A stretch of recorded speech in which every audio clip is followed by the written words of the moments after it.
Il y a eu énormément de découvertes au XXe siècle, mais il n'y a pas eu de révolution depuis la mécanique quantique et la relativité générale ou la relativité restreinte. En physique, par exemple, on vit sur les grandes ruptures du début du XXe siècle. Relativité restreinte, relativité générale, mécanique quantique. Évidemment, la mécanique quantique d'aujourd'hui, elle s'est formalisée un peu mieux. Mais ce qui est extraordinaire, c'est que les concepts qui ont été élaborés à cette époque ont résisté à des millions de découvertes. C'est ça qui est fabuleux.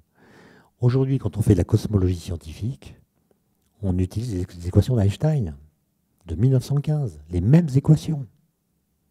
Quand Einstein écrit ces équations en 1915, qu'est-ce qu'on connaît sur l'univers? Réponse, rien. Mais rien. On ne sait pas que l'univers est en expansion. On ne sait pas qu'il y a d'autres galaxies que la nôtre.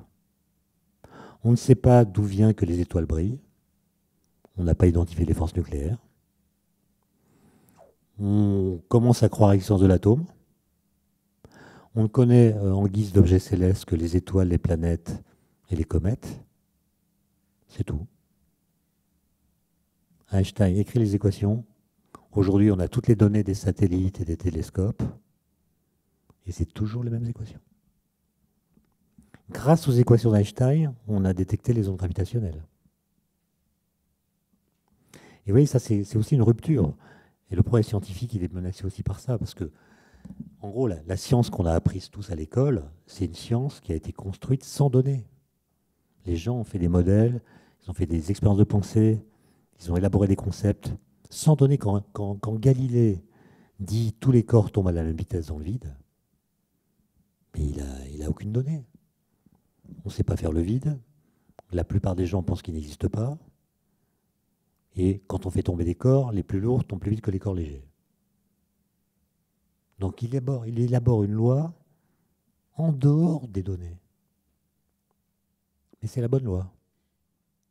Maintenant, prenons le problème à l'envers. Supposons que l'histoire s'est faite autrement. On a toutes les données de la cosmologie, toutes les données des satellites, toutes les données de trucs, mais on n'a pas les équations d'Einstein. Est-ce qu'on pourrait, à partir des données, reconstruire les équations d'Einstein? Sûrement pas. Sûrement pas.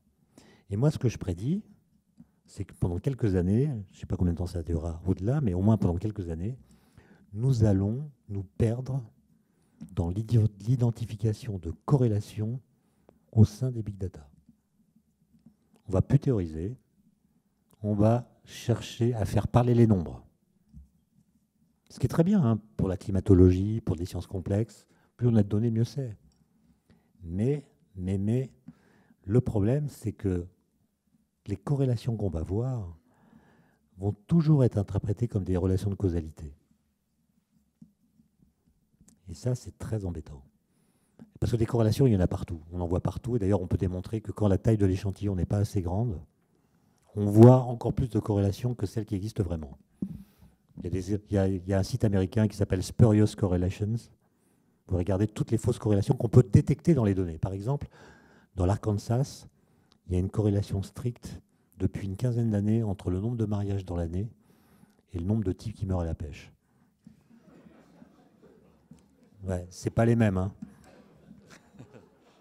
C'est strictement corrélé. Les années où il y a beaucoup de mariages, il y a beaucoup de mecs qui se noient. Et évidemment, et quand vous prenez plusieurs États avec une statistique plus grande, bah, cette corrélation disparaît. Mais regardez, autre truc. Il y a eu un papier, je pense que vous l'avez vu passer, américain, qui a montré qu'il y a une corrélation entre la consommation de boissons gazeuses sans sucre et la probabilité de faire un AVC après 40 ans. Plus on boit de boissons sans sucre, plus la probabilité de faire un AVC après 40 ans est grande. Ça, c'est l'article qui montre une corrélation. Évidemment, il se conclut, comme tous les articles, il faudra davantage d'investigations pour voir ce qui explique cette corrélation, etc. Donc les auteurs ne l'interprètent pas qu'une causalité. Mais quelques heures après la sortie de ce papier, la presse française titre qu'il ne faut plus boire de boissons sans sucre parce qu'elles provoquent des AVC. Donc vous avez une corrélation et en 3 nanosecondes, elle devient une causalité.